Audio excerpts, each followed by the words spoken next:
Happy birthday, Krishna! Ngayong araw, August 26, hindi muna tayo mag-uusap ng mga isyo. Hindi muna natin pag-uusapan ang mga bashers, hindi muna natin pag-uusapan ang mga taong umalis, nang iwan o nagsalita ng masasakit tungkol sa'yo. Ngayong araw, para sa'yo muna. Bilang isang reactor at defender mo, gusto kong gamitin ang pagkakataong ito para ipaabot sa'yo ang isang birthday message. At hindi lang ito galing sa akin. Ito rin ang mensahe ng marami sa mga kapwa natin supporters na patuloy na nananatili sa tabi mo.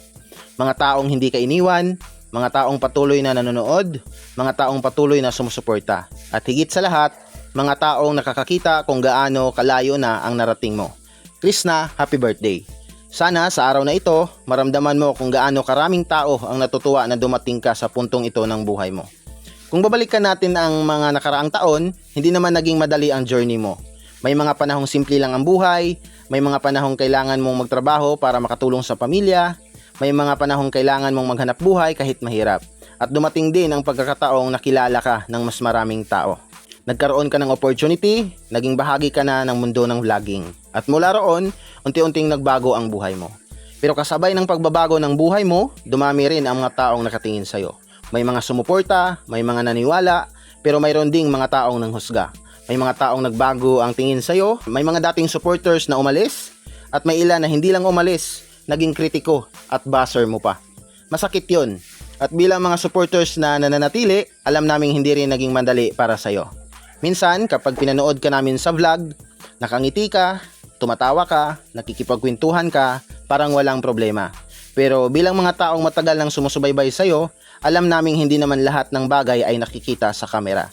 May mga salita na maaaring masakit, may mga comment na maaaring tumatak, may mga taong hindi mo naman inaasahang maging kalaban mo pero biglang nagsalita laban sa'yo. At marahil may mga pagkakataong tinanong mo rin ang sarili mo, kaya ko pa ba? Pero ang pinaka-admiration namin sa'yo, hindi ka tumigil. Krishna, hindi ibig sabihin na dahil nagpatuloy ka, wala ka nang nararamdaman.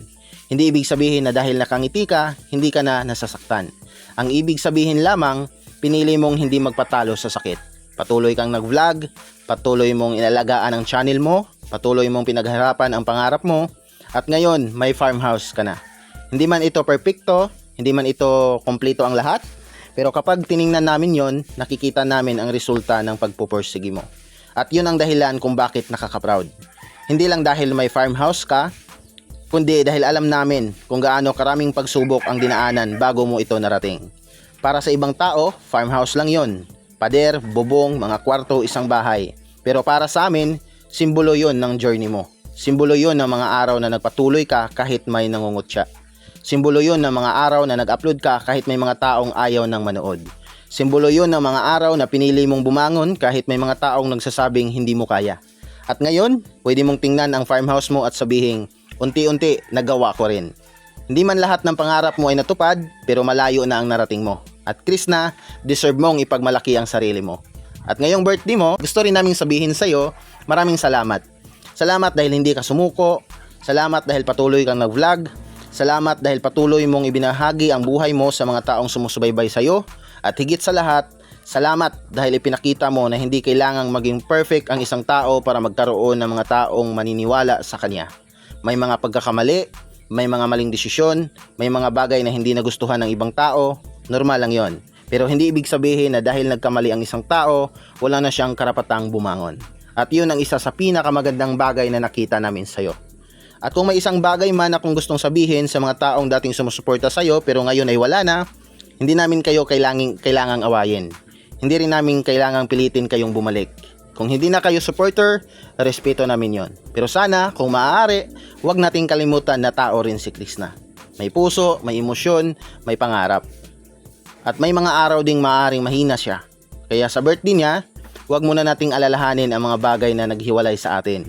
Hayaan natin ang araw na ito ay maging araw ng pagbati.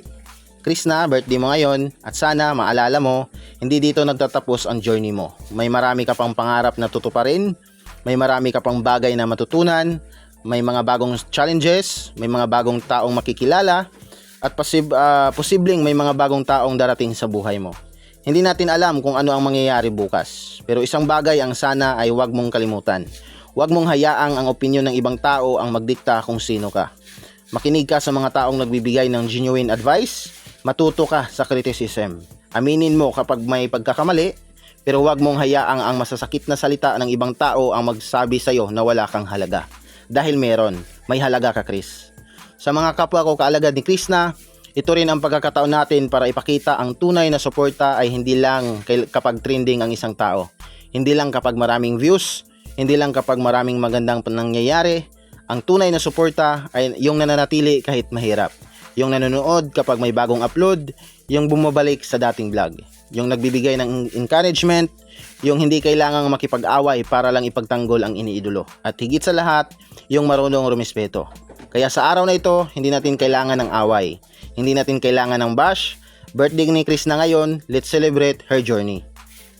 Krishna, kung narinig mo man itong birthday message na ito, gusto kong malaman mo na marami pa ring taong natutuwa sa bawat achievement mo.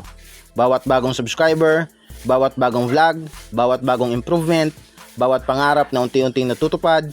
At kapag dumating ulit ang panahon na makaramdam ka ng pagod, balikan mo lang kung saan ka nagsimula. Balikan mo yung dating ikaw, yung taong nangangarap lang magkaroon ng mas magandang buhay. At ngayon, tingnan mo kung nasaan ka na. Hindi pa tapos ang journey, pero malayo ka na. Kaya huwag kang susuko. Kung may bagong problema, harapin mo. Kung may criticism, pakinggan mo kung may matutunan. Kung may mga basher, huwag mong hayaang ubusin nila ang energy mo. Kung may mga taong nagmamahal at sumusuporta sa'yo, pahalagahan mo sila.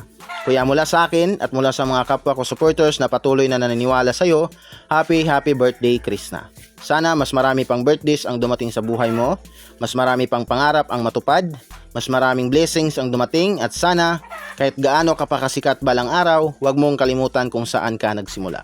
Dahil yun ang isa sa mga bagay na hinahangaan namin sa'yo. At kung may isang mensahe kaming gustong maiwan sa'yo hanggang ngayong birthday mo, ito yon. Krishna, proud kami sa'yo, hindi dahil perfecto ka, kundi dahil sa kabila ng lahat ng pinagdaanan mo, pinili mong magpatuloy. Sa lahat ng nangyari, nandito ka pa rin, patuloy na lumalaban, patuloy na nangangarap, patuloy na bumabangon, at patuloy na sinusubukang maging mas mabuting Krishna kaysa kahapon. Kaya ngayon, birthday mo, magpahinga ka muna, ngumiti ka, i-celebrate mo ang buhay mo, i-celebrate mo ang mga taong nananatili, at tingnan mo ang lahat ng naaabot mo. Dahil Krishna, hindi pa tapos ang kwento mo, ito pa lang ang isang chapter. Marami pang pahina ang susulatan. Marami pang pangarap ang tutuparin. Marami pang blessings ang darating. At sana sa bawat bagong chapter, patuloy kang magiging matatag, mapagkumbaba, at higit sa lahat, maging ikaw pa rin. Happy birthday, Krishna, mula sa iyong mga alagad, supporters, reactors, defenders, at sa lahat ng taong patuloy na naniniwala sa iyong journey. Mahalaga ka, ipinagmamalaki ka namin, at excited kaming makita kung gaano pa kalayo ang mararating mo. Happy birthday, Krishna, at laban lang.